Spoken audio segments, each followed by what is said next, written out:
같이 기도하시겠습니다.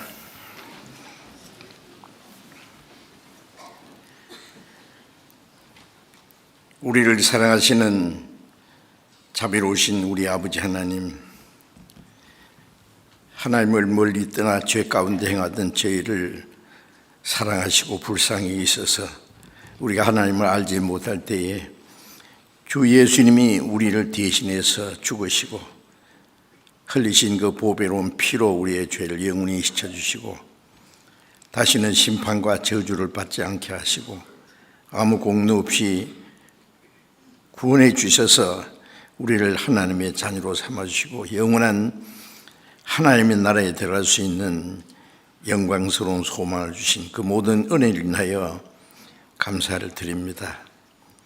이 시간 주님의 보배로운 피로 구속함을 받은 저희들 주님 앞에 함께 모여서 주님의 그 크신 은혜와 사랑을 찬송하며 주님의 말씀을 비우며 주님과 함께하는 거룩한 무리 안에서 교제케 하심을 감사드립니다. 이 시간에도 주님이 우리 가운데 같이 계심을 믿습니다. 우리 각 사람을 굽어 살피시고 하나님의 자비로운 손길로 우리를 붙들어 주옵소서. 우리는 아직도 믿음이 연약해서 때때로 주님의 뜻대로 살지 못하고 우리의 육신의 생각을 따라 행할 때가 있습니다.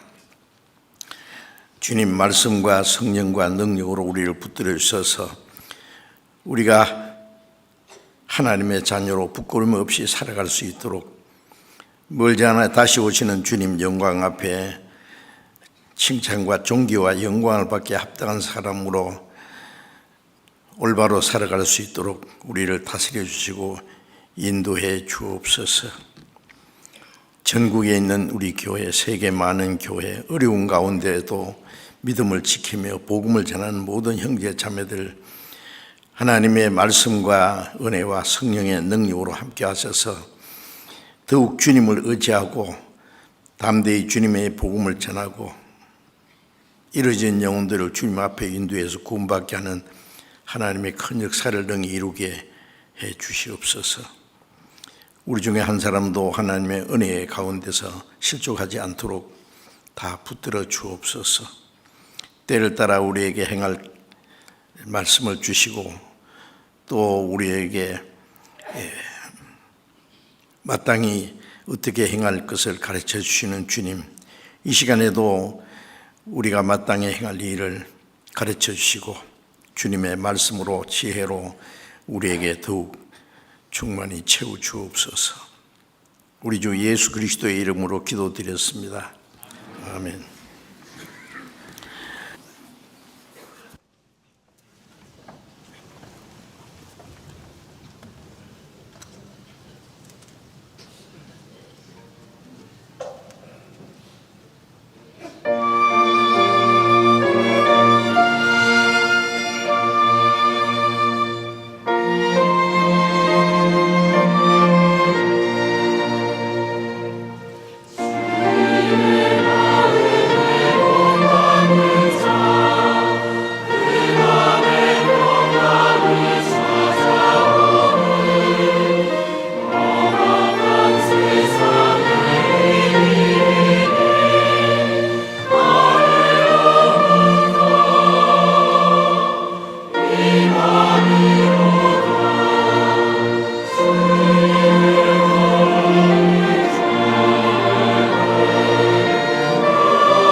성경 말씀 누가복음 17장을 찾겠습니다.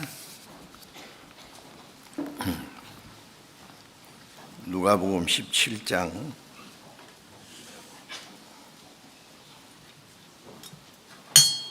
5절부터 17장 5절부터 10절까지 읽겠습니다. 누가복음 17장 5절부터 10절까지. 사도들이 주께 여짜오되 우리에게 믿음을 더하소서 하니 주께서 가라사대 너에게 겨자씨 하나할 만한 믿음이 있었다면 이 뽕나무들어 뿌리가 뽑혀 바다에 심기우라 하였을 것이요 그것이 너희에게 순종하였으리라.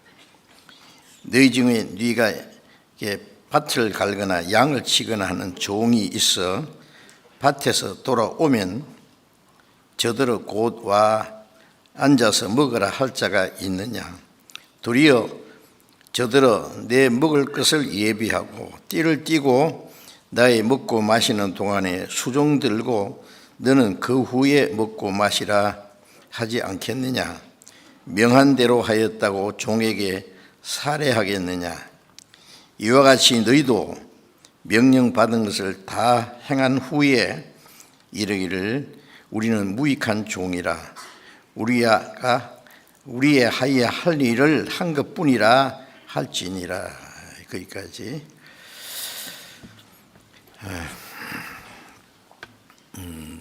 이번에 일본 동계 수련회와 또 오사카에서 일본인 전체 전도인 수련회와 또 오사카 중부교회의 입당식을 가지고 돌아왔습니다. 함께 여러 집사님들, 장로님 또 여러 형제들이 동행해 주셔서 아주 좋은 교제를 가지고 다녀왔습니다. 아시는 대로 일본은 참 전도하기가 어려운 곳이라고 느껴집니다. 일본 사람들의 성격이 아무런 믿는 그런 확실한 믿음도 없으면서 막연히 어떤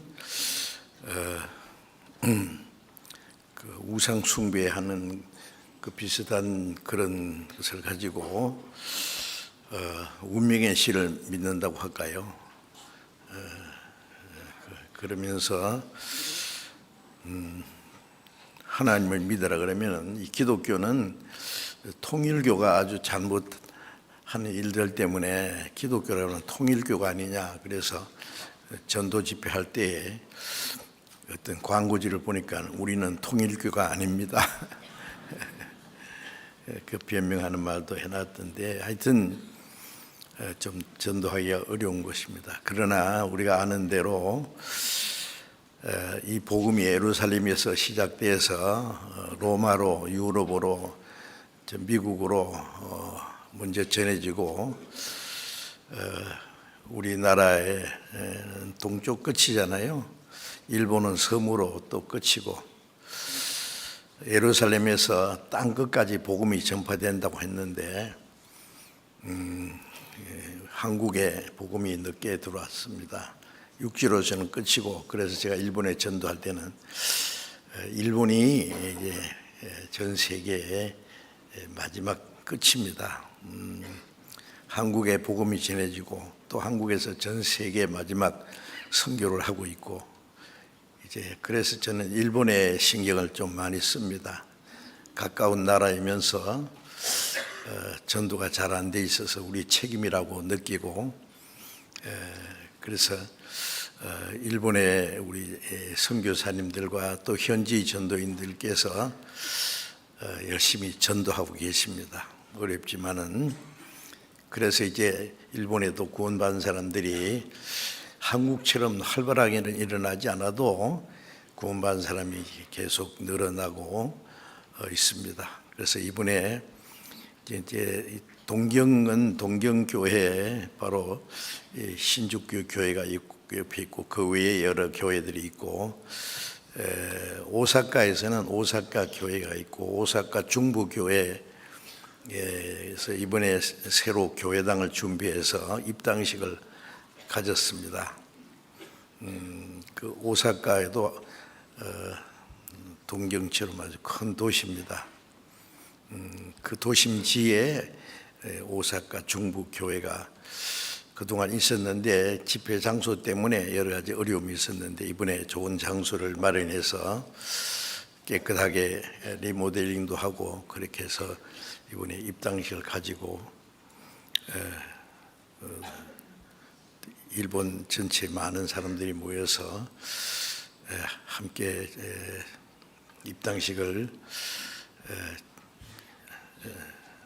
즐겁게 마쳤습니다.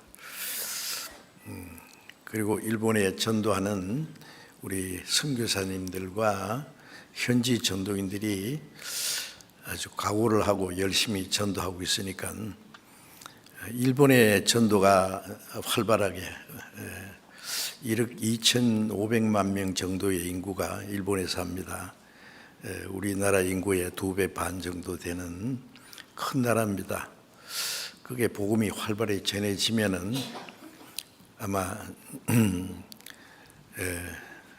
모든 민족에게 전거되기 위하여 온 세상에 전파된다는 그 말씀이 다 이루어지는 것이라고 여기지는데, 그러면 마태복음 24장 14절에 모든 민족에게 이 복음이 전해지기 위해서 땅끝까지 전파되리니 그제야 끝이 오리라 그랬는데, 마지막 복음이 전해지는 일본에서 구원의 역사가 활발하게 일어난 후에 아마 복음이 전해지는 역사가 끝나지 않을까. 우리가 지금 가지고 있는 이 성경이 지금 3,686개 방언으로 번역이 됐다고 통계가 나와 있습니다. 번역할 수 있는 말로는 다 번역된 것에서 이제 나는 복음을 듣지 못해서 못 믿었습니다. 핑계하지 못하도록 된 것 같습니다. 이제 사람들이 도덕적으로 지은 죄보다도 믿지 않는 죄로 인해서 심판을 받을 테니까 믿지 않는 사람들은 심판받을 조건이 충분할 겁니다.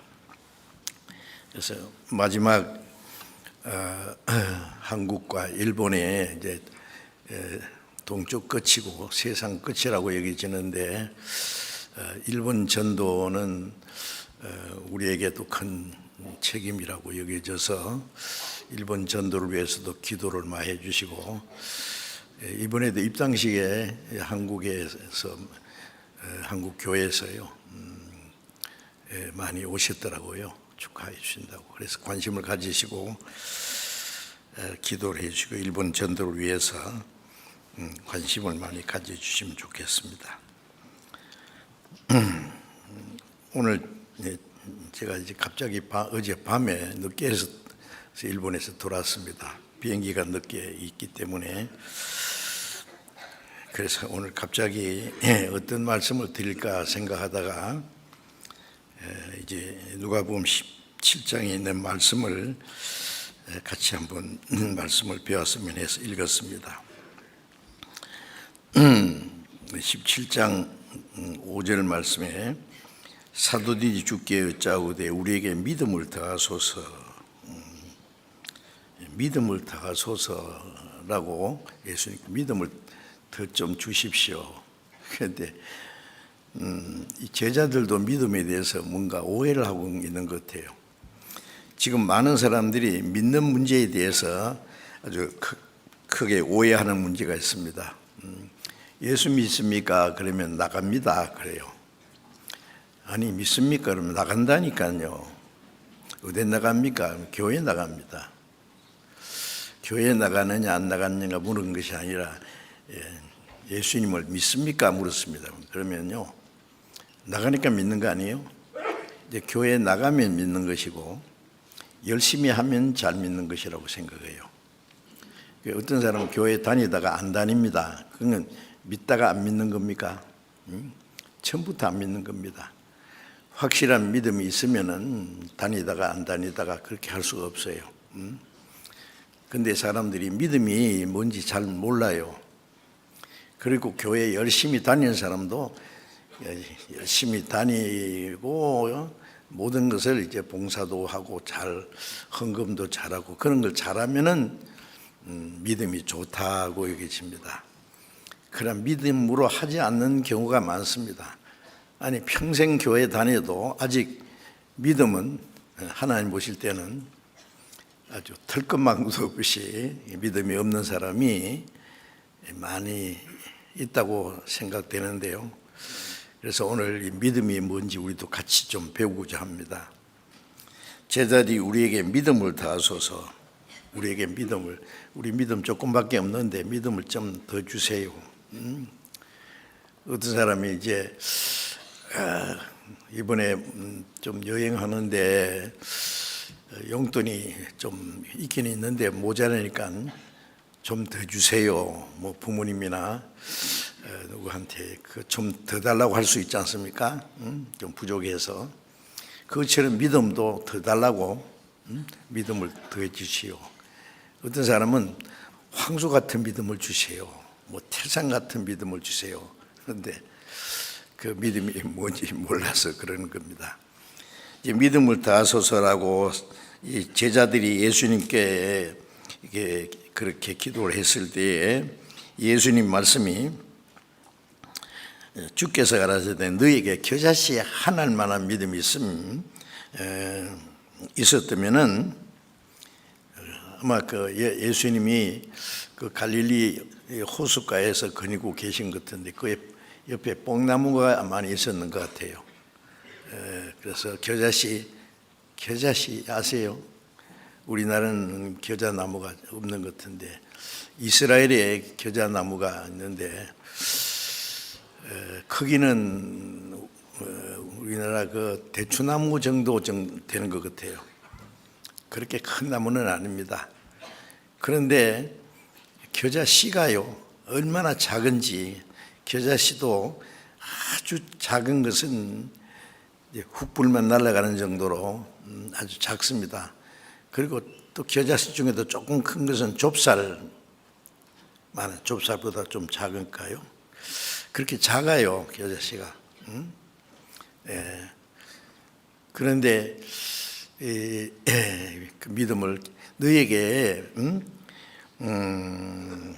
겨자씨 하나만한 믿음이 있었다면은 이 뽕나무들의 뿌리가 뽑혀 바다에 심기라 하실 것이요 그것이 너에게 순종하였으리라. 도무지 우리의 생각으로는 이해할 수 없는 말씀이죠. 믿음을 겨자씨 하나만한 믿음이라 그러고 그러면은 겨자씨 하나만한 믿음이 있으면 뽕나무들의 뿌리가 뽑혀라 그리고 바다에 심겨라 그러면 이 뽕나무가 뿌리가 빠져서 바다에 탁 심기고 바다에 뽕나무밭이 생길 것이라고 얘기집니까? 그러니까 우리는 도무지 이해가 안 되는 가끔 주님이 특별한 진리를 말씀하실 때 우리 상상에 넘어서 상상에 도무지 이해 안 되는 그런 비유로 하신 말씀들이 있어요. 마태복음 13장에는 겨자씨 하나마다 믿음이 있으면 이 산들이 옮기라 해도 그것이 순종했으리라. 그것도 더 엄청난 말씀이지 않습니까? 그러면 물론 그런 믿음이 겨자씨만한 믿음 가지고 산을 옮긴 사람 있어요? 누가? 예? 너 뽕나무 하나라도 뽑아가지고 바다에 심겨는 있었어요? 그러면 겨자씨만한 믿음을 가진 사람이 한 사람도 없었겠네요. 그런 뜻이 아니고 산을 옮긴다든지 뽕나무 뿌리가 빠져서 바다에 심긴다든지 그것은 다른 사실을 설명하기 위한 비유입니다. 우리는 그 비유의 의미를 알아야 되겠죠. 우선 겨자씨만한 믿음. 예수님이 보실 때는 제자들이 아직 믿음이 있는 것 같지만은 믿음이 조금밖에 없는데 좀 많이 보태주세요. 그런데 아니야, 너희는 아직 겨자씨 하나만한 믿음도 없다, 그런 뜻입니다. 어떻게 생각하세요? 겨자씨 하나만한 믿음이 있으면은 상상할 수 없는 기적이 일어날 텐데 너희에게는 아직 그것이 없다, 그런 뜻이에요. 자, 우리는 어때요? 우리도 이 겨자씨만한, 겨자씨 하나만한 믿음이 없으면 겨자씨 반쪽만한 믿음이 있습니까? 그런 거 없어요. 겨자씨 하나만한 믿음이 있든지 믿음이 하나도 없든지 둘 중에 하나일 겁니다. 자, 이건 참 얼른 이해하기 어려운 말씀이지만은 놀라운 진리가 담겨 있는, 놀라운 그 사실을 설명하려고 하는 것입니다. 우선 겨자씨에는 아주 작은 씨입니다. 작지만은 이스라엘에서는 가장 작은 씨라 그랬어요. 겨자씨는 씨 중에 가장 작은 것이로되 그걸 심으면 나무가 되어서 새들이 깃들일 만큼 된다. 아주 큰 나무가 되는 건 아닙니다. 근데 이 겨자씨 같은 경우는 우리가 얼른 생각하는 담배 있잖아요. 담배씨에도 아주 작습니다. 그건 1년초입니다. 그러나 겨자나무는 1년짜리 나무가 아니에요. 우리나라 대추나무처럼 아주 큰 나무는 아니지만은요, 이게 교회당 6층 옥상에 교제 그 동산이라고 그러죠. 거기에 대추나무가 2개가 있어요. 해마다 대추가 열립니다. 그건 1년초가 아니에요. 다년생 나무입니다. 그래서 아주 작은 씨로서는 아주 비해서 큰 나무가 되는 거예요. 그런데 겨자씨에 왜 믿음을 겨자씨 하나만한 믿음으로 그렇게 주님이 설명을 하셨을까 하면은, 우선 우리가 생각할 수 있는 것은 겨자씨 아무리 작아도 그 속에 생명이 있습니다. 이제 믿음은 생명이 있느냐 없느냐 그래요. 믿음이 아무리 크다고 해도 생명이 없으면 그건 참된 믿음이 아닙니다. 그 참된 믿음은 언제 시작되느냐? 로마서 10장 17절에 믿음은 들음에서 나며 들음 그리스도의 말씀으로 말미암으니라. 그 참된 믿음은 우리가 어떤 노력을 해서 얻는 것이 아니라 하나님의 말씀을 듣고 깨달음으로 믿음이 생깁니다. 무엇을 깨달음으로? 골로새서 1장 6절에 보면은 이 복음이 너희에게 이르매 너희가 듣고 참으로 하나님의 은혜를 깨달은 날부터, 우리가 복음이라는 것은 하나님의 그 은혜의 복음이죠. 하나님이 우리를 구원하기 위해서 자기 독생자를 속죄제물로 죽는 데까지 내어주시고, 주님은 십자가에 죽어서 우리를 대신해서 죄값을 갚으시고 그 흘리신 피로 우리 죄를 영원히 씻어주신 그 놀라운 은혜입니다. 그 복음을 듣고 참으로 하나님의 은혜를 깨달은 날 그 믿음이 시작됩니다.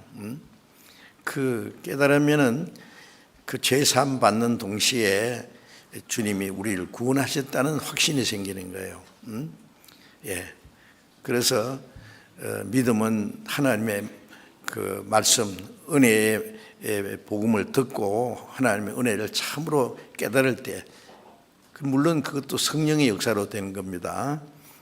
고린도전서 2장 12절에 보면은 그 성령으로 말미암아 하나님이 주신 은혜를 알게 하셨다.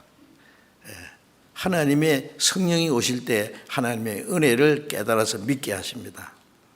깨달아 믿어지는 건 성령의 역사예요.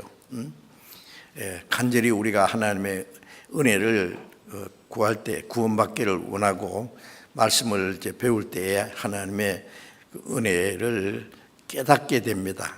저도 1962년 10월 30일 저녁 8시경에 잊을 수 없는 그날은 어제처럼 아주 생생합니다. 지금도 너무 놀라운 일이기 때문에 그 전에 10년 이상 열심히 있는 종교생활하고 전도도 열심히 하고 교회 목회도 한 2년 동안 시골 교회에 맡아서 했는데요. 그때는 믿음이 없었던 거예요, 사실은. 참으로 하나님의 은혜의 복음을 깨달을 때에 내 믿음이 뭔가 잘못된 걸 알고 간절히 하나님의 은혜를 사모할 때에 성령께서 깨닫게 도와주신 겁니다. 그 깨달아 믿어질 때에 성령이 오셔요. 그래서 구원의 확신이 이루어지고 그 이루어질 때에 하나님의 생명이 시작됩니다. 이제 겨자씨 하나만한 믿음이 시작되는 거예요. 제가 그 미국의 그 세콰 파크이라고 하는 그 국립공원인데요. 세콰 나무 아시죠? 그 세콰 나무가요, 큰 것은 한 120m, 130m 큽니다. 이 나무 하나가요, 제 그 옆에 지름이 13m, 둘레가 나무가 얼마나 큰지 한 30m, 높이가 130m, 120m. 그런 나무는 우리나라에서 못 보죠. 미국의 세콰 파크이라고 하는 거기 세콰 나무 정말 엄청납니다. 그런 나무들이 꽉 있어요. 무슨 빌딩 숲 속에 들어온 것 같아요. 그런데 그 큰 나무도 작은 씨앗에서 시작됩니다. 놀랍지 않습니까? 그 생명이 그만큼 놀라운 일을 하는 겁니다. 사과 씨, 조금 씨 하나가 나무가 돼가지고 사과가 수백 개의 열매가 맺히는, 하여튼 씨는 생명이 있기 때문에 생명은 그 역사를 시작합니다. 우리 믿음이 겨자씨 하나만한 믿음에서 이제 놀라운 변화를 가져옵니다. 하나님의 생명이 시작될 뿐 아니라 거기서 이제 상상할 수 없는 기적이 나타나요. 뽕나무 뿌리가 빠져라, 그리고 바다에 심겨라 그러면 뽕나무가 탁 빠져서 쫙 바다에 심긴답니다. 상상만 하면 됩니다. 실제로 그런 일이 없어요. 그런데 이 뽕나무 뿌리가 빠져서 바다에 심기면 바다에 뽕나무 밭이 생길 수 없어요. 그건 안 되죠. 그런데 주님이 말씀하신 것은 그런 뜻이 아니라 겨자씨 하나만 하는 믿음이 있으면은 우리가 이 뽕나무가 그 뿌리를 땅에다 박고 있는 것처럼 누구든지 이 세상에다 우리 뿌리를 박고 살아요, 지금. 그렇죠? 그래서 우리가 과거에 살던 생활을 갖다가 세상에 속한 자라 그랬어요. 그래서 마태복음 15장에 예수님이 너희는 세상에 속한 자가 아니라 그랬어요. 이제 세상에 나의 택함 입은 자다. 요한복음 17장에 예수님이 십자가에 죽으시기 전날 밤에 하신 긴 기도 내용 속에도 아버지여 내가 세상에 속하지 않음 같이 저희도 세상에 속하지 아니하였사옵나이다. 이제 구원받은 성도들을 가르쳐서 말씀하는 겁니다. 내가 세상에 속하지 않음 같이. 예수님은 이 세상에 오셨지만 세상에 속한 사람이 아닙니다. 이 세상에 하나님의 큰 역사, 구원의 역사를 이루기 위해서 오셨다가 잠깐 생활하시고 십자가에 죽으시고 사흘 만에 부활하시고 부활하신 후 열흘 후에 성천하셨지만은요, 이 세상에 잠깐 다녀가신 분이지 세상에 속한 분은 아닙니다.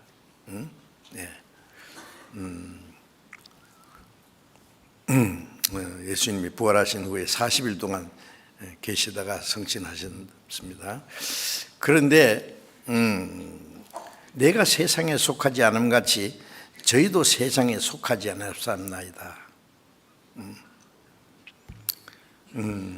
자, 구원받은 사람은요, 참 확실한 것은 아직 세상에 살지만은 세상에 속한 사람이 아니라 그랬어요. 그러면 어디에 속한 사람이야? 하늘에 속한 사람이야.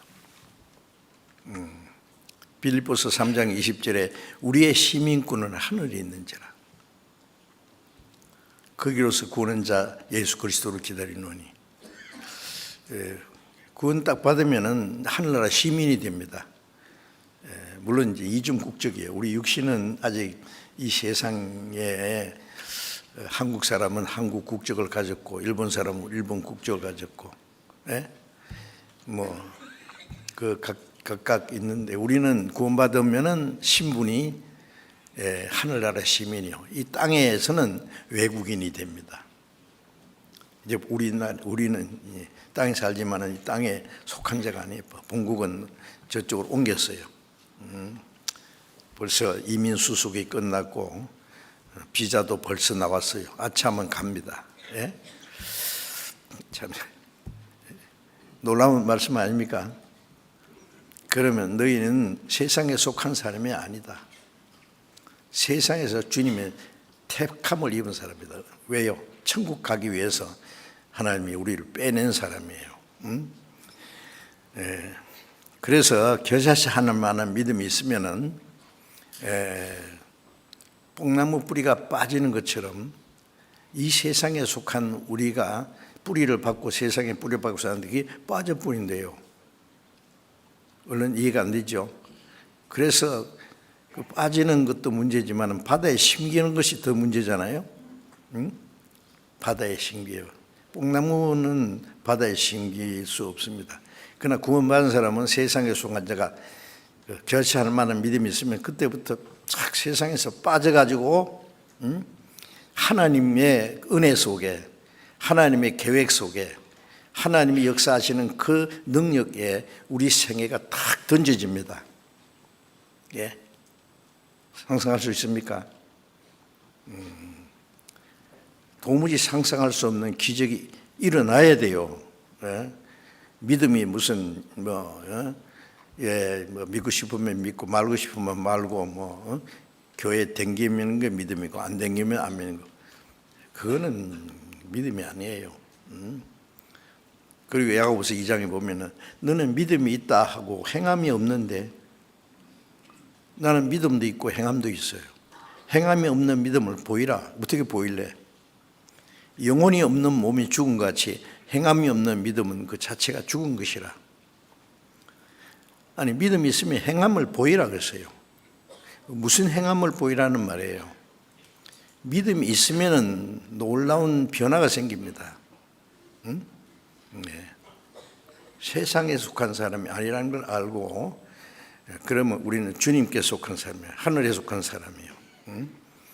이제 구원을 받았어도 그걸 알지 못하는 수도 있어요. 물론 어떤 변화가 일어났는지 알아야 됩니다.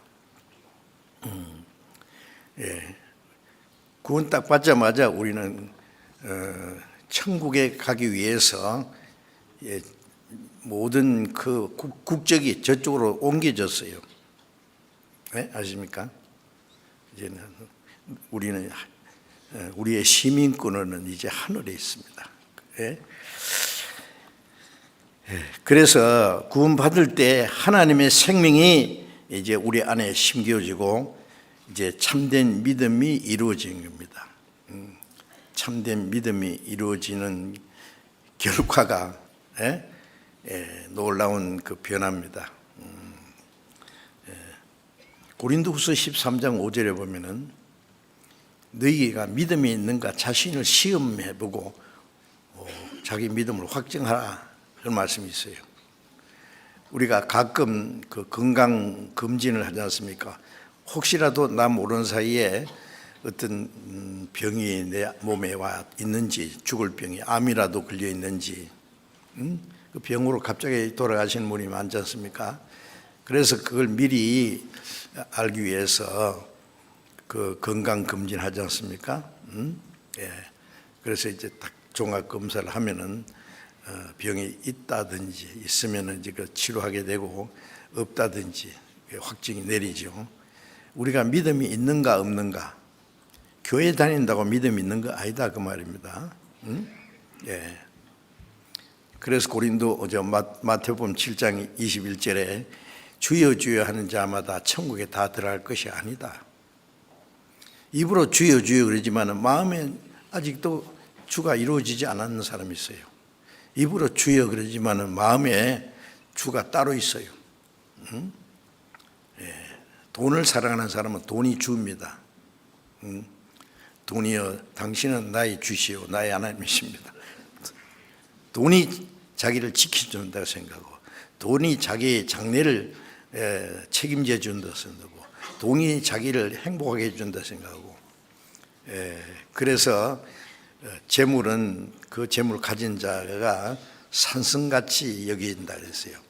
든든하단 말이에요. 부자는요. 그런데 그 어리석은 부자라고 그랬죠. 누가복음 15장 19절에 어리석은 자여 오늘 밤에 네 영혼을 도로 찾으리니 그러면 네가 예비한 것이 네 것이 되겠느냐. 응?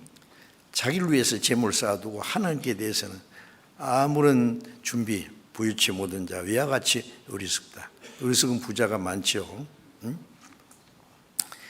그게 자기를 지켜준다고요? 참, 그건 착각입니다. 그래서 세계적으로 대부호들 있죠. 우리가 얼른 아는 스티브 잡스라는 사람, 애플 스마트폰을 개발해가지고 세상을 깜짝 놀라게 하고 엄청난 부를 쌓은 사람이에요. 그런데 그 췌장암에 걸려서 56세의 나이로 세상을 떠나는데 그가 죽기 전에 중환자실에서 한 말은 나는 참 어리석게 바보처럼 살았다. 응? 부를 쌓는 그보다도 더 중요한 일이 있는데 아무것도 내가 가지고 갈 수 없는데 그게 나를 내 생명을 책임질 수도 없고 행복하지 못하는데 그것만을 위해서 내가 살아서 나는 참 바보처럼 살았다. 그 말 했습니다. 예. 예. 그 부자들이 이제 죽을 때 되면은요 정말 허탈해요. 예. 우리나라의 대기업의 회장도 돌아가신 후에 쓰는 글에 보면은 내가 가진 부는 누가 누릴는지 모른다. 예. 그 큰 호화로운 별장에 누가 살 것인지, 최고로 좋은 차 키는 누가 가질지 잘 모르겠다는 말이에요. 예, 아주 허탈한 말을 하고는 힘없이 갔습니다. 예, 자, 이 부를 쌓아가지고 그것이 자기 사는 목적인 줄 아는 사람은요, 그건 하나님 모르는 사람이 하는 일이고요. 이 세상에 천년 만년 살 줄 알고 오늘 밤에 네 영혼을 도로 찾으니 그랬잖아요. 잠언 27장 1절에 내일 일을 자랑하지 마라. 앞으로 내가 돈을 많이 벌어서 성공해 보겠다고요. 예. 그래서 에레미야서에 그랬잖아요. 네가 너를 위해서 그 대사를 경영하지 마라 그랬어요. 예.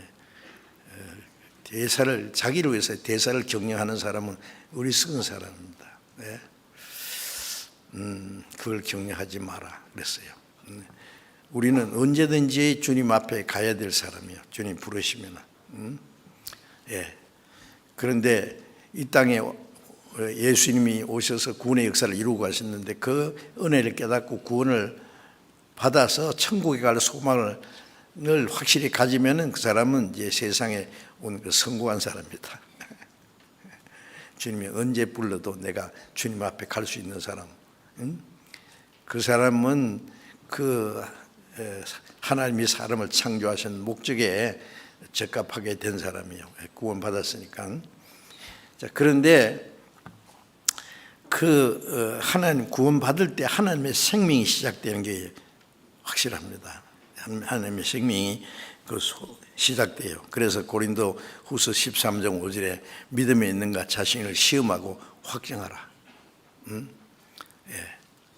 너희 안에 그리스도께서 계신 줄 알지 못하느냐? 그렇지 않으면 너희가 버리운 자 아니라. 구원받았으면 그리스도께서 내 안에 계셔요. 이 신기한 겁니다.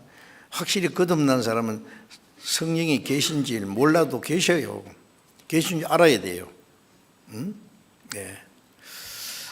주님이 내 안에 계셔서 이제 생명의 주인이십니다.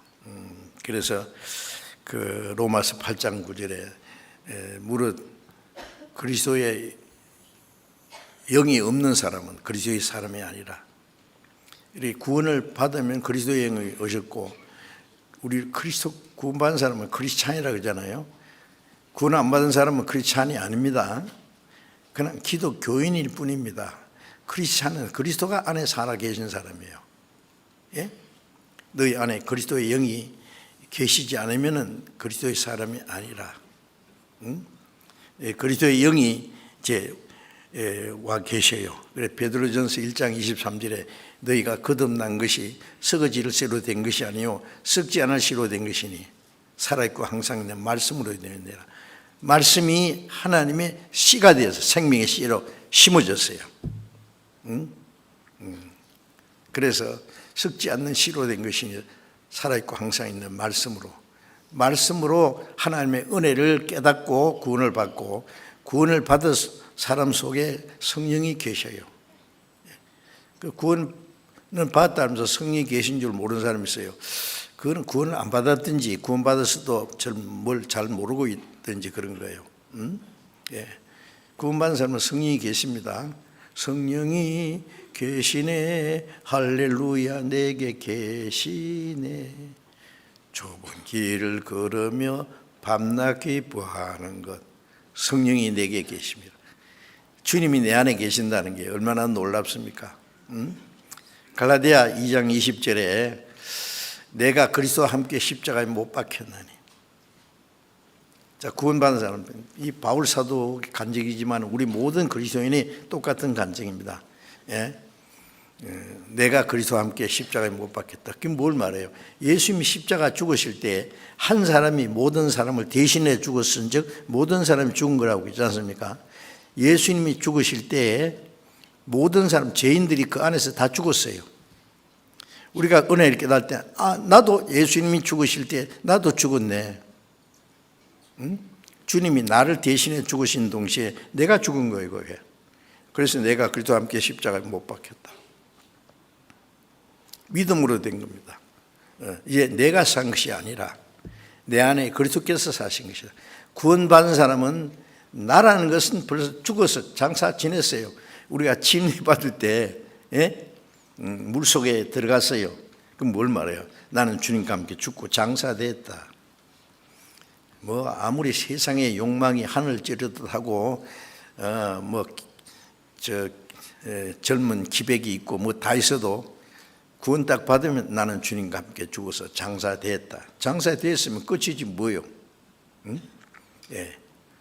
이제 내가 산 것이 아니라 내 안에 그리스도께서 주님이 내 안에 생명으로 계세요.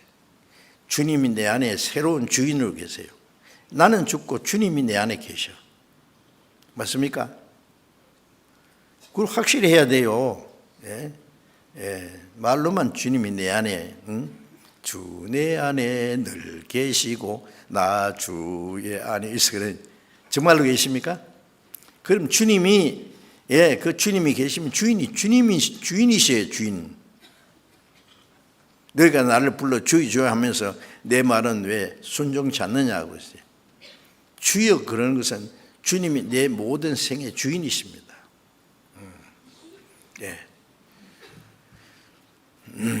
내 생애는 이제 주님이 뜻대로 살든지 죽든지 뜻대로 합소서. 주님이 주인이신데 말이에요. 주님이 원하시는 대로 살아야 돼요.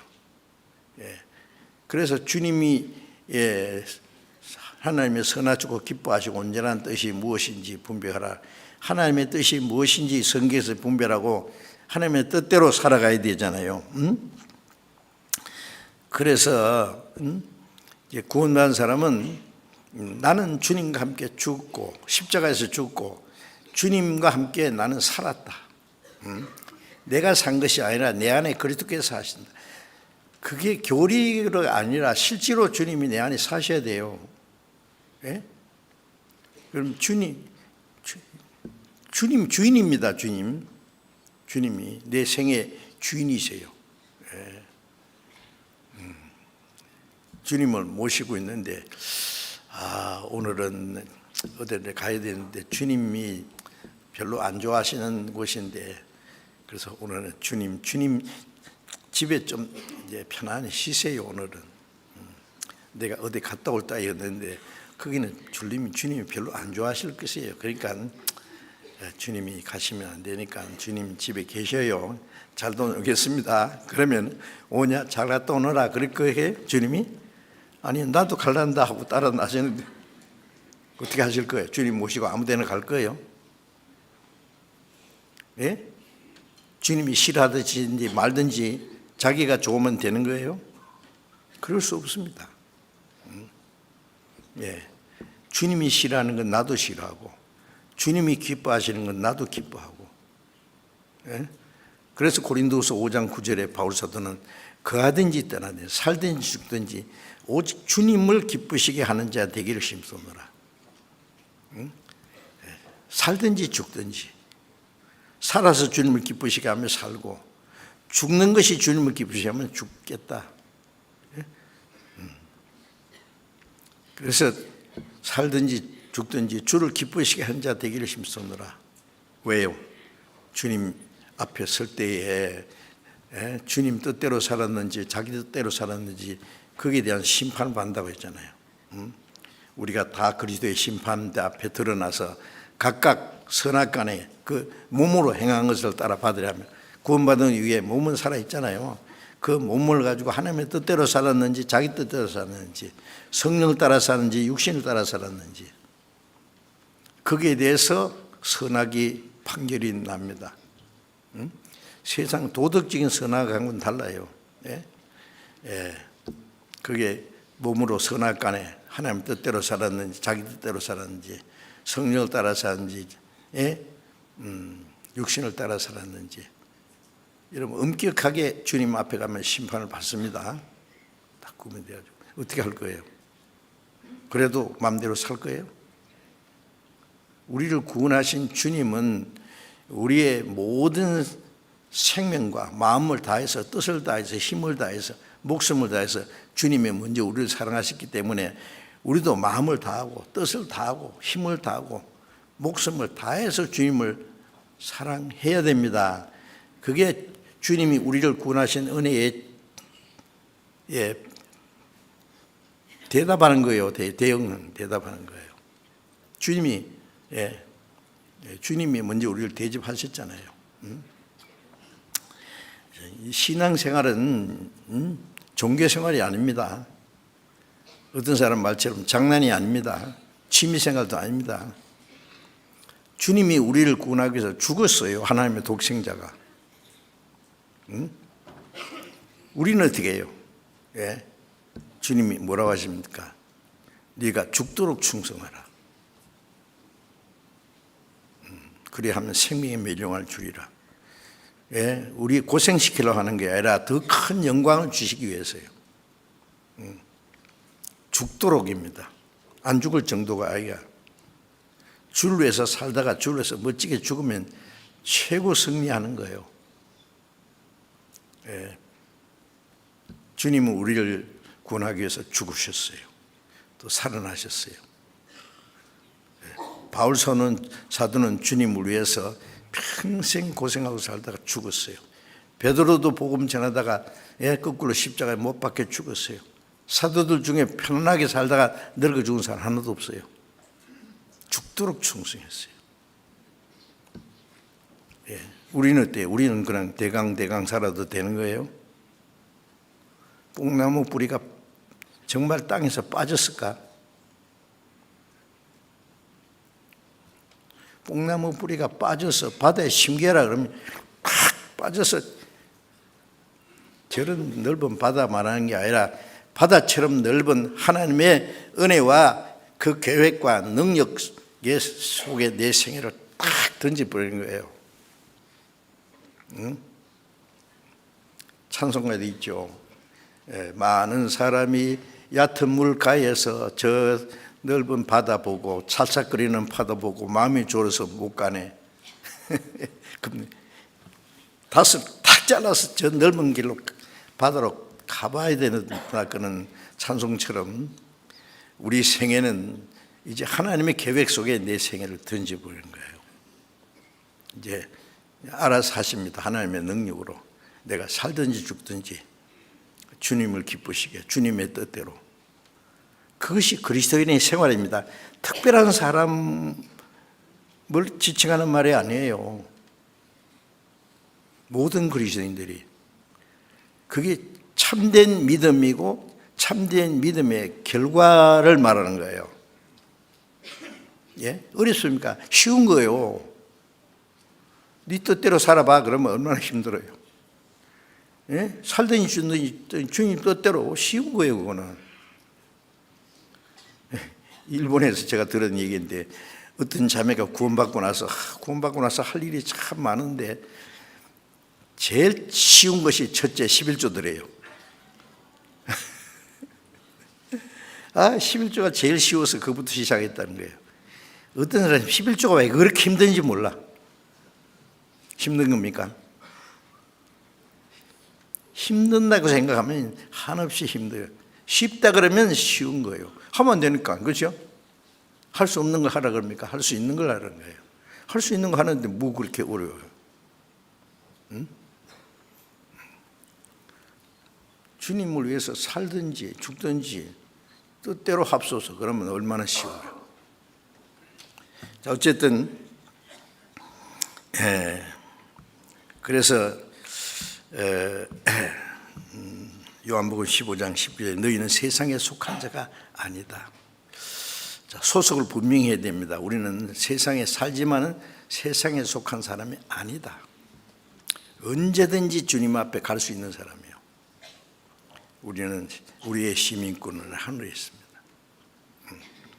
주님 오시면, 아니면 주님 오시기 전에 우리가 주님 앞에 빨리 가는 수도 있어요. 주 안에서 죽는 자가 복이 있도다. 성도의 죽는 것을 하나님께서 귀중히 보시도다. 그리스도인들의 죽음은, 주님 뜻대로 살다 죽으면 최고 영광스러운 거예요. 예? 자기 마음대로 살다가 죽으면 안 돼요. 주님 앞에 가서 얼마나 부끄럽게 될 거예요.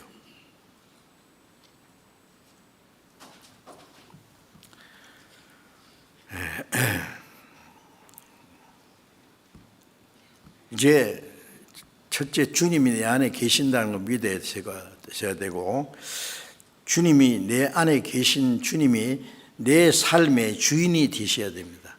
주님이 주인이 되셨어요. 내 안에. 주역하는 게 뭐예요? 임금 주자입니다. 주인 주자. 그렇죠? 바울 사도는 몇 번이나 예수 그리스도의 종 바울은 갈라디아 1장에도 1절에 빌립보 1장에도 예수 그리스도의 종 바울은 갈라디아 2장 20절에 내가 그리스도와 함께 십자가에 못 박혔다. 이제는 내가 산 것이 아니라 내 안에 그리스도께서 사셨다. 이제 주인이 내가 아니에요. 주님이 내 안에 계셔요.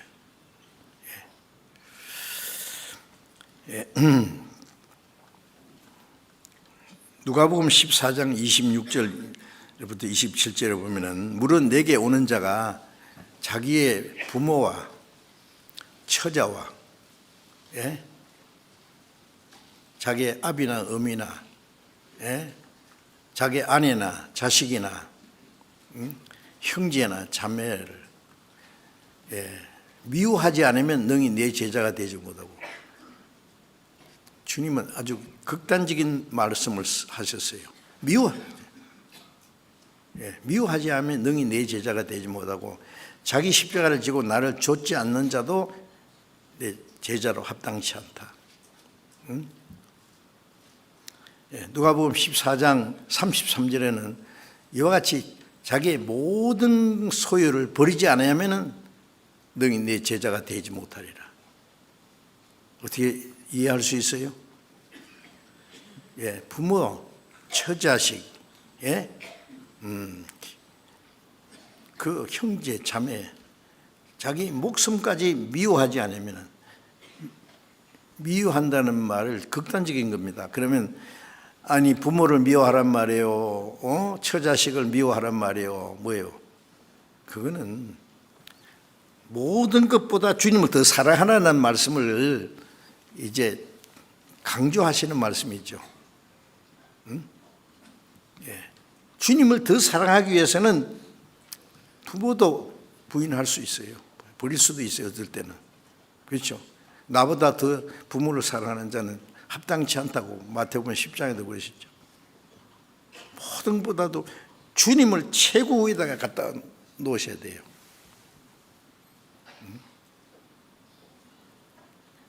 그게 특별한 게 아니라 그건 당연지사입니다. 당연히 할 일이에요. 자기 모든 소유를 버리지 않으면 너희 내 제자가 되지 못해. 모든 소유, 내 것이 어디 있느냐고. 주님이 내 모든 것이에요. 주님이 살아라 그러면 살고, 죽으라 그러면 죽고, 이거 하라 그러면 하고, 저거 하자 그러면 하고, 무엇이 있어도 주님 것을 내가 맡은 것이고, 내 마음대로 할 수 있는 게 아무것도 없어요. 자, 이제 그것이 뽕나무 뿌리가 빠지는 겁니다. 그게 우리가 구원받은 사람들이 이 뽕나무가 덜 빠져가지고요, 심기라는 걸 빠져야 심기지. 세상의 뿌리가 빠져야 주님께 막 심길 거 아니에요. 바다 같은 넓은 하나님의 계획 속에, 은혜 속에 하나님의 손길에 내 생애를 탁 바치면은, 하나님의 은혜와 능력과 계획 속에 내 생애가 완전히 심기우게 되어야 됩니다. 주님의 생명을 받은 결과입니다. 참된 믿음의 결과예요. 그래서 누가복음 17장 7절에 보면은 너희 중에 네게 밭을 가거나 양을 치거나 하는 종이 있어. 밭에서 돌아오면은 저더러 곧 와 앉아서 먹으라 할 자가 있느냐. 자, 갑자기 종이 이게 나옵니다. 너희 중에 네게 밭을 갈거나 양을 치거나 하는 종이 있다. 하루 종일 주인을 위해서 밭을 갈고 주인의 양을 치고 하루 종일 일하고 돌아오면은 아이고 수고했어 하고 여기 와서 좀 먹고 마시고 좀 쉬라 하면 좋을 텐데 안 해요. 뭐라 하냐면은 밭에서 돌아오면 저더러 와서 곧 와 앉아서 먹으라 할 자가 있느냐? 아니요. 종은 그렇게 안 해요. 주인이 딱 앉아가지고 내 먹고 마시는 동안에 너는 수종 들어. 그리고 내 먹고 마시고 나서 너는 그 후에 먹어라. 종이 불평합니까? 여보시오 주인장, 해도 너무해요. 오늘 얼마나 고생했는지 알아요? 주인의 양들이 얼마나 고집이 센지, 그 양들 내 다스리라고 막 나 죽는 줄 알았어요. 고생했어요. 피곤하고 목마르고 배고프고. 근데 집에 와서도 내가 앉아서 먹고 마시는 동안에 수종 들으라고요. 주인장, 해도 너무해요. 종 못해 먹겠어. 그럽니까? 아니에요. 다 주인, 자 보세요. 밖에 나가서 밭을 갈고 양을 치는 주인의 일입니다. 주인의 일이 중요해요. 집에 와서 주인께 서브하는 것, 주인을 섬기는 것이 더 중요해요. 어느 게 중요합니까? 주인을 섬기는 게 더 중요하죠.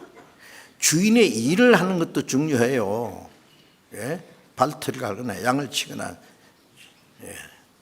주인을 섬기는 건 더 중요해요. 밖에서 일했다고 해서 집에 와서 주인을 섬기는 것을 등한히 합니까? 아니, 그거는 뭐 잘못된 거예요. 주인을 위해서 전부 봉사했다면 집에 와서 주인을 섬기는 건 더 잘해야죠. 이게 뭘 말하느냐? 우리가 전도하는 거라든지 교회 봉사하는 거라든지 여러 가지 하는 일 있잖아요. 그건 주님의 일이에요. 골로새 3장에 보면은 사람에게 하듯 하지 말고 주께 하듯 하라. 우리 신앙생활은 너희는 주 그리스도를 섬기느니라. 주께 하듯 하라. 주 그리스도를 섬기느니라. 가정생활도 아내가 남편에게, 남편이 아내에게, 자녀들에게 하는 것도 그 주님이 자기에게 맡긴 일이니까 주께 하듯 해야 됩니다. 아세요? 불평하면 안 됩니다. 직장에서도요. 직장에서 내가 월급 좀만 받는다고 해서 내가 눈치껏 보고 내 요령 부리면 안 됩니다. 주님이 내게 주신 일자리예요. 그게가 주께 하듯 하라. 그렇게 할 수 있습니까? 그렇게 하면은 반드시 주님이 그 사람을요, 그 충분한 대가를 그 기업주가 주지 못하면 주님이 보너스로 따로 주실 거예요. 주님이 주신다 그랬어요. 미국의 어떤 자매는요, 쇼핑센터에 가서 제일 먼저 청소하는 것부터 하는 거예요. 가서 주인이 딱 보니까 보통 사람이 아니에요. 자기가 안 해도 될 것을 막 누가 껌을 탁 뱉어갔는데 막 딱 붙었는데 그걸 딱 긁어가지고 깨끗이 청소를 하고, 저 사람 보통 사람이 아니다. 그 다음에 조금씩 일을 맡겨요. 그러면 매니저가 딱 돼가지고, 어떤 주인 그 일하는 매니저가 둘인데 하나 뺏어가지고 이 사람 딱 준 거예요. 주인이 다 맡겨요. 돈도 다 맡기고. 저런 사람 처음 봤다고. 부지런하고 정직하고 어렵지 주인을 위해서. 자기 일에 충실한 사람은요, 천한 자 앞에 서지 않고 임금 앞에 서리라 그랬어요. 자기 일에 성실하면은요, 예를 들면 뭐 이제 사업주들이 그런 사람을 딱 봅니다. 찾습니다. 그래서 중요한 일을 맡깁니다. 어떤 목사님이 얘기하는데요, 주차장에다가 차를 대다가 다른 차를 다 끌고 버렸네요. 그러면 뭐 아무도 본 사람도 없어요. 그러면 아이고 미안합니다 하고 그냥 가도 되는데 거기다가 탁 종이 써가지고 붙여놨어요. 자기 전화번호 적고, 내가 실수해서 이게 차를 좀 상하게 했는데 대단히 죄송합니다. 제가 다 고치는 그 값을 보내드리겠습니다. 딱 그 차에다가 붙여놨더니 그 사람 차에다가 딱 전화가 왔는데 어떤 회사 회장님이에요. 그 사람이 오라고. 당신같이 정직한 사람 처음 봤다.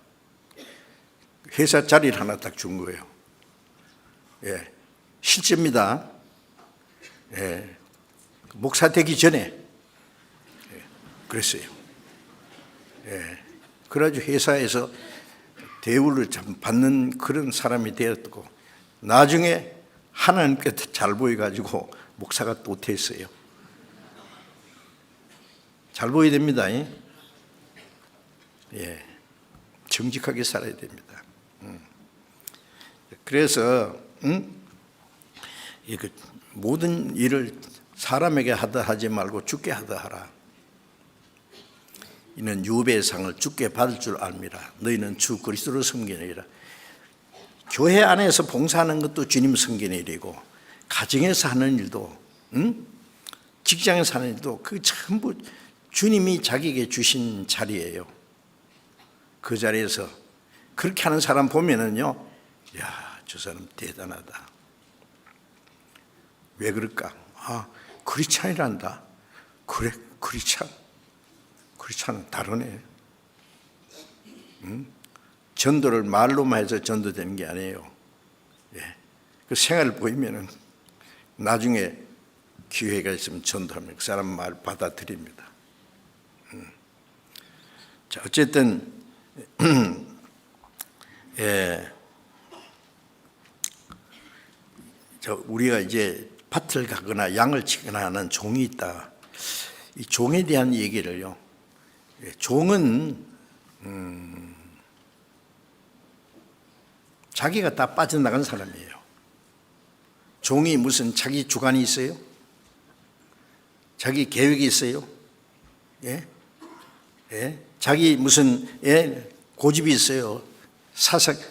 자기 어떤 계획이나 그런 거 아무것도 없어요. 종은 종이에요. 종은 성경에 말하는 헬라 말로 뚜루스라는 말은 노예입니다. 돈 주고 샀는 노예죠. 그게 종이에요. 바울 사도는 나는 예수 그리스도의 종이라는 것을 자랑스럽게 몇 번이나 얘기했어요. 그 보통 종이 아니라 완전히 노예요. 돈 주고 샀는. 예, 그래서 고린도전서 6장 19절에 너희는 값으로 사신 것이다. 너희는 너희 것이 아니라 값으로 산 것이 되어 있으니 몸도 영혼도 값 주고 샀어요. 너희 몸은 하나님이 그 값으로 사신 것이다. 그러므로 너희 몸으로 하나님께 영광을 돌리라. 고린도전서 10장 34절에 보면 먹든지 마시든지 무엇을 하든지 다 하나님의 영광을 살아. 종은요, 자기 계획, 자기 주관, 자기 고집, 그런 게 해당이 안 돼요. 종은 오로지 주인을 위해서 있는 거예요. 살든지 죽든지 주인을 위해서. 그게 성경이 말하는 종입니다. 그래서 너희는 너희 것이 아니라 값으로 산 것이 되었으니, 고린도전서 7장 23절에 보면은 너희는 중한 값으로 샀으니, 너희는 값으로 샀으니 사람들이 종이 되지 마라. 그리스도의 종이지 어째서 사람이 종이에요. 주님 비싼 값으로 산 종입니다. 죄값으로 지옥으로 팔려가는데 주님이 우리를 값으로 사기 위해서 대신 죽어줬어요. 피를 흘렸어요. 얼마나 비싼 대가로 샀는데요. 제가 어떤 실제 있었던 얘기를 좀 써놓은 걸 봤는데, 어떤 선교사가요, 아프리카 선교로 가기 전에 노예 시장을 딱 지나갔어요. 막 노예를 막 돈 주고 팔잖아요. 짐승 팔듯이. 그런데 어떤 부인이 있는데 그 아들이 하나 있었어요. 꼬맹이 아들이 있는데 이 애를 데려가면 일을 제대로 못할 것 같으니까 지금 애는 필요 없다고 여자만 사가려고 그런 거예요. 이 여자가 막 울부짖으면서 내 아들도 좀 같이 사가지고 하세요. 내가 그러면 열심히 더 많이 일할게요. 아니 필요 없어. 당신 아들 필요 없어. 그럼 당신 일하는데 시장되니까 막 갈라 놓으려고 하는데 막 아이들도 울고 엄마도 울고 이제 나눠지면 다시 못 만나잖아요. 노예로 팔려가는데 그 선교사가 그걸 보고는 물었어요. 얼마인데 그러니까 돈을 더 주고 내가 살게. 두 사람 다 내가 삽니다. 탁탁 주고 다 샀어요. 그리고 여자는 새 주인을 어디로 날 데려갈 건가 하고 이렇게 보는데 다 그런 거예요. 그 노예 정서를 촥 찢어버려요. 내가 당신을 종으로 부르려고 산 것이 아니야. 당신은 이제 자유요. 이제 아들하고 잘 사세요. 그런데 여자가 생각하니까요, 자기를 값주고 산 이 사람을 놓치면 안 될 것 같거든요. 제가 그걸 읽다가 실제 있었던 일이니까요. 부인이 막 얘기를 했어요. 날 제발 데려가 달라고. 응? 나는 당신의 평생 종이 되겠다고. 아니요. 종으로 부르려고 산 게 아니에요. 이제 당신은 자유니까 자유롭게 사세요. 아니에요. 내 당신을 어디든지 따라가서 당신을 위해서 살겠습니다. 하도 얘기를 하니까 그러면 당신은 종은 아니에요. 하여튼 갑시다 같이. 그 아들하고 데리고 가세요. 아프리카를 지나는데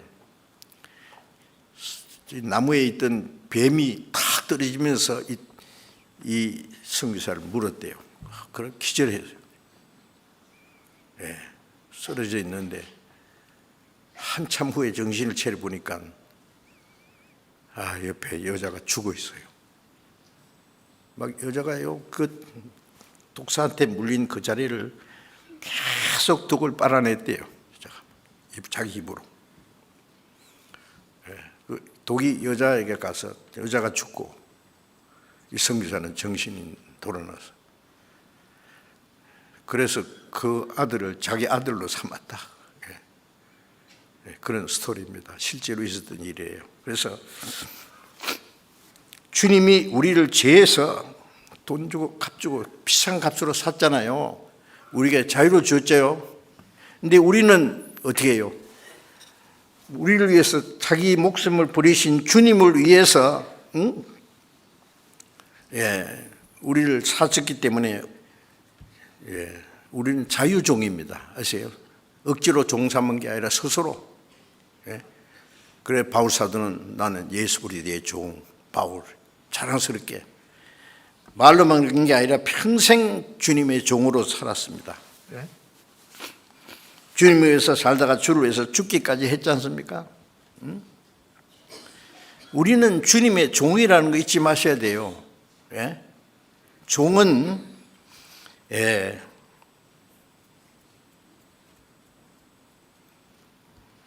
주인을 위해서 오로지 자기를 다 포기한 사람이에요. 오로지 주인을 위해서만 존재하는 게 그게 성경이 말하는 종입니다. 이사야 52장 13절에 보면은 예수님 오시기 700년 전에 기록된 말씀인데 뭐라고 했냐면은 나의 종 하나님이 그랬어요. 나의 종이 높이 들려 지극히 존귀하게 될 예수님을 하나님이 나의 종이라고 그랬어요. 빌립보서 2장 5절부터 8절에 보면은요, 너희 안에 이 마음을 품으라. 곧 그리스도 예수의 마음이니 저는 하나님의 본체이시나 창조주 하나님 삼위 중에 한 분이잖아요. 예수님이 하나님과 동등한 분입니다. 그런데 자기를 비워 종의 형체를 가져 그 하나님 자리를 비워두고 종이 됐어요. 사람같이 되었고 예수님은 사람이 아닙니다. 하나님입니다. 하나님이 사람처럼 되신 거예요. 종의 형체를 가져 사람같이 되었고 사람같이 된 것뿐 아니라 사람의 종이 됐어요. 자기를 낮추시고 죽기까지 복종했으니 곧 십자가에 죽으심이라. 예수님은 우리를 구원하기 위해서 이 낮고 천한 인간의 몸을 입고 이 땅에 오셔서 처녀의 몸에 나시고 30년간 가난한 목수의 아들로 자라셨어요. 누가 그를 하나님의 아들이라고, 누가 그를 그리스도라고 구세주라고 했겠어요? 아무도 몰라봤을 거예요. 몰라보든 말든 상관없어요. 3년 반 동안 예수님은 공생애에서 얼마나 많은 고생을 했습니까? 그리고 십자가에 그 죄 없는 분이 사형 선고를 받고 수치와 고통을 받고 십자가에 죽어서 피를 다 쏟았어요. 하나님이 사람의 종이 됐어요. 어느 정도 죄인을 구원하기 위해서 자기의 생명을 버린 종이란 말이에요. 예. 요한복음 3장 13장 13절 14, 15절에 보면은 예수님이 제자들의 발을 씻겨주시면서 너희가 나를 주라 그리스도라 하니 너희 말이 옳도다. 내가 주와 그리스도가 되어서 너희 발을 씻겼은즉 너희도 서로 발을 씻기는 것이 옳으니라. 내가 행한 같이 너희도 행하게 하려 하여 본을 보였노라. 그 당시에 발을 씻기는 것은 종이 하는 거예요.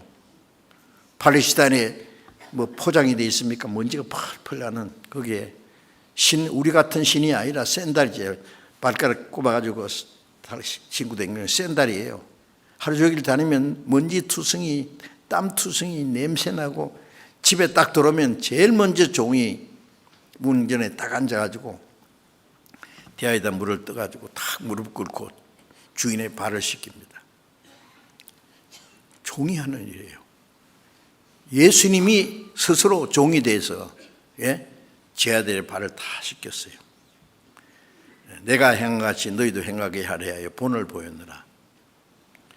그래서 우리에게도 말씀하기를 너희는 이 마음을 품으라. 곧 그리스도 예수의 마음에 무슨 예수님이 스스로 종이 돼가지고 하나님이 사람처럼 그것도 종이 돼가지고 발을 씻겼은즉 종이 스스로 나는 마음이 온유하고 겸손하니 내 멍에를 매고 내게 배우라.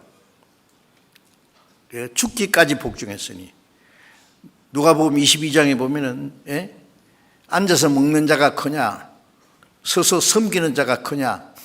당연히 앉아서 먹는 자가 크지요. 종은 주인이 다 먹을 때까지 서서 섬겨요. 그런데 예수님은 나는 너희를 섬기는 자로 너희 안에 있네. 너희와 함께 있느니라. 주님은 이 세상에 오셔서 섬김 받으러 온 것이 아니라 섬기러. 종이 주인에게 하듯이 했어요. 우리는 어떻게 해야 돼요? 우리가 무엇이 높아졌어요? 그 위대한 사도는 평생 그리스도의 종으로 살다가 그리스도의 종으로 죽었어요. 종은 주인, 자기라는 것이 빠져나간 사람이에요. 뽕나무 뿌리가 빠지듯이. 없어요, 그게. 자기라는 게. 뭐 불평도 없어요. 주인이 너무 일만 시키면 여보시오 주인장 나도 사람이에요. 이렇게 고생을 하고 그런데 집에 왔으니까 앉아서 먹으라도 하지 않고 당신 먼저 섬기라고. 세상에 종들은 뭐든 먹겠어. 그럽니까? 아니에요. 우리는 명령받은 걸 다 행한 후에 우리는 무익한 종이라. 우리의 하여야 할 일을 한 것뿐이라. 그게 참된 믿음을 가진 사람의 결과입니다. 아시겠어요? 그렇게 할 수 있어요? 정말 겨자씨 하나님 만한 믿음이 있어요?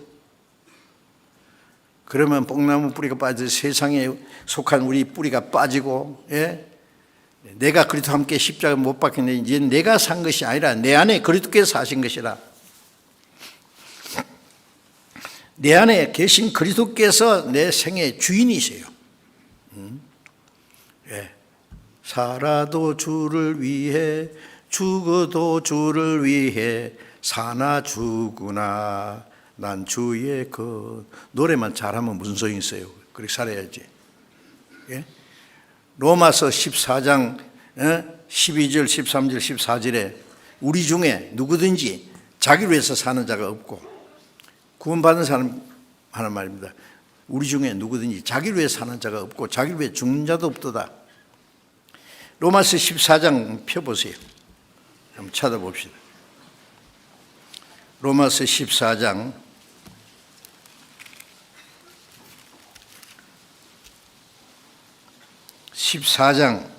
7절부터입니다. 7절부터 9절까지 천천히 같이 읽어봅시다. 우리 중에 누구든지 자기를 위해 사는 자가 없고 자기를 위해서 죽는 자도 없도다. 우리가 살아도 주를 위하여 살고 죽어도 주를 위하여 죽나니 그러므로 사나 죽거나 우리가 주의 것이로라. 이를 위하여 그리스도께서 죽었다가 다시 살으셨으니 곧 죽은 자와 산 자의 주가 되게 하려 하십니다. 자, 이 말씀을 계속 읽어보고 한번 깊이 생각해 보세요. 바울 사도가 말하기를 우리 중에 누구든지 우리 구원받은 사람 우리 중에 누구든지 자기를 위해서 사는 자가 없고 자기 위해 죽는 자도 없도다. 맞습니까?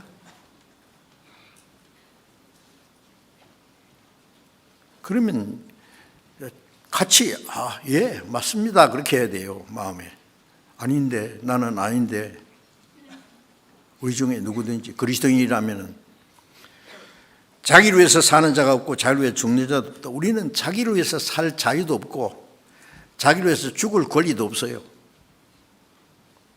무슨 일 하든지 고생하든지 살든지 죽든지 예? 우리가 살아도 주를 위해 살고 죽어도 주를 위해 죽나니 예. 그러므로 우리는 사나 죽으나 뭐라고요? 주의 것이에요. 소유격을 정확하게 알아요. 자기 것인지 남의 것인지 모르는 게 도둑이죠. 주님 것을 내 것이라고 언제 내 것이에요? 소유격을 벌써 옮겼는데 예. 예수님이 비싼 대가로 우리를 사가지고 지옥 갈 영혼을 값주고 사서 예. 그리스도의 종으로 삼았습니다. 예. 천국 갈 사람으로 예. 사나 죽으나 우리가 주의 것이라 소유격을 정확하게 예, 주님의 것인데 자기를 위해서 살다 자기를 위해 죽으면은요 이거는 주님의 것을 자기 것인 줄 알아. 우리는 자기를 위해서 살 자유도 없고 죽을 권리도 없어요. 살든지 죽든지 예? 이를 위하여 그리스도께서 죽었다가 다시 사셨습니다. 이를 위해 뭘 위해서? 구원받은 사람이 살아도 주를 위해 살고 죽어도 주를 위해 죽는 그걸 위해서 그리스도께서 우리를 위해서 죽었다 사셨으니 이는 죽은 자와 산 자의 주가 되게 하렵니다. 주님은 우리의 주입니다. 살든지 죽든지 주님은 우리의 주인이세요. 나를 죽이든지 살리든지 주님 뜻대로 하세요. 자, 이게 뽕나무 뿌리가 빠진서 바다에 심겨온 사람의 그 마음의 상태예요. 그게 그 참된 믿음의 결과입니다. 그것이 예. 민덕하면서 살기는 자기 마음대로 살아. 그런 믿음이 어디 있느냐고 그게 예. 믿음이 그런 게 아니에요. 예? 나는 그리스도와 함께 죽었고 장사됐고 내 안에 사신 것은 주님이십니다. 주님 내 생의 주인이시에요. 응?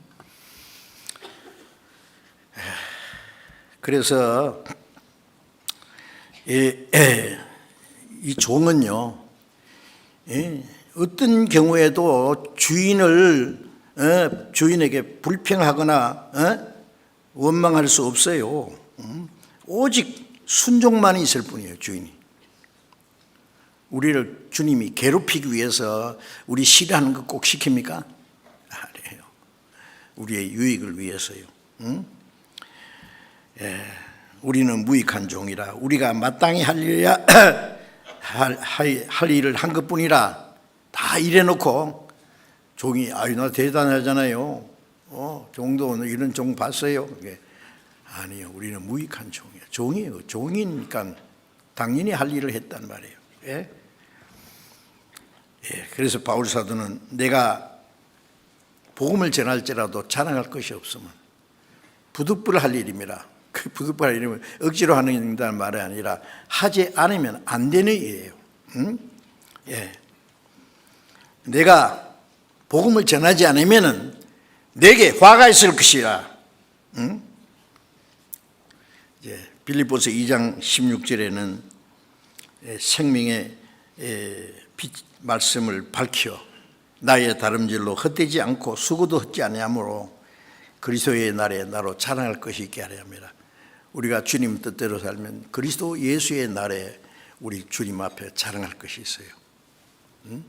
주님이 그때 칭찬하실 겁니다. 착한 종아 잘했도다. 응? 주님 앞에 설 때 착한 종아라고 칭찬받을 수 있겠어요? 예? 이 악하고 게으른 종아, 우리가 그리스도인으로서 게으르긴 그것이 악한 겁니다. 아시게요? 악하고 게으른 종아, 책망받으면 안 되죠. 예? 우리는 그리스도의 종으로서, 예? 자, 주님 뜻대로 묵묵히, 주님이 우리를 구원하기 위해서 예? 핍박받으시되 원망하지 않고, 욕을 받으시되 대신 욕하지 않고, 위협받으시되 대신 위협하지 않고, 예수님이 야 내가 누군지 알아 이놈들아, 두고 보자 그랬습니까? 아니에요. 한마디 말씀만 있고, 도수장으로 끌려가는 양처럼, 틀 깎는 자 앞에 양처럼 묵묵히 죽기까지 복종하신 거, 우리도 그 뒤를 따라가는 거예요. 누구든지 나를 따라오려면 자기를 부인하고 자기 십자가를 지고 나를 쫓을 것이니라. 그것이 참된 믿음을 가진 사람의 결과다 겁니다. 아시겠습니까? 예? 그렇게 삽시다. 예, 그렇습니다. 주님 오실 날이 너무 가까웠어요. 정말이에요. 우리는 아마 제가 성경을 느끼는 것은요, 성경을 배우는, 우리 살아있을 때 주님 오실 것 같아요. 왜? 그만큼 임박했어요, 모든 것이. 죽어서 주님 앞에 가는 것도 행복이지만 살아서 주님을 맞이하는 것이 더 큰 축복일 거예요. 그래서 주님이 언제 오실지라도 주님 앞에 부끄럽지 않게 설 수 있도록 우리가 그렇게 그리스도인으로서 묵묵히 우리가 주님 따라가는, 그 순종하는 그런 믿음을 가져야 되겠습니다. 기도하겠습니다. 자비로우신 하나님 아버지, 우리가 하나님을 알지 못할 때 하나님이 먼저 우리를 사랑하시고 우리를 불쌍히 여기셔서 우리가 받아야 될 저주와 심판을 주님이 대신 받으시고, 주님이 친히 흘리신 보배로운 피로 우리 죄를 영원히 씻어주시고 아무 공로 없이 주님 피로 구원해 주신 주님, 우리의 몸도 영혼도 모두 주님의 피로 쌓았사오니 주의 것입니다. 이제 주님만이 우리의 남은 생의 주인이십니다. 우리는 세상에 살지만은 다시는 세상에 속한 사람이 아니고 주님께로 택함받은 거룩한 무리입니다. 주님이 우리의 삶의 주인이 되사오니 우리의 남은 생에 온전히 다스려 주시고 주님 뜻대로 살 수 있도록, 살아도 주를 위해서, 죽어도 주를 위해서, 모든 것이 하나님의 영광을 위해서 하는 일이 될 수 있도록 우리를 온전히 다스려 주시고, 우리의 삶 속에 주님 보시기에 합당치 못한 일이 있으면 주님 말씀으로 우리를 새롭게 깨끗하게 해주시고 우리의 남은 생에 하나님의 영광을 위해서만 살 수 있도록, 멀지 않아 다시 오시는 주님 앞에 부끄럽지 않게 영광 중에 주님을 맞이할 수 있도록 인도해 주옵소서. 우리 주 예수 그리스도의 이름으로 기도드렸습니다. 아멘.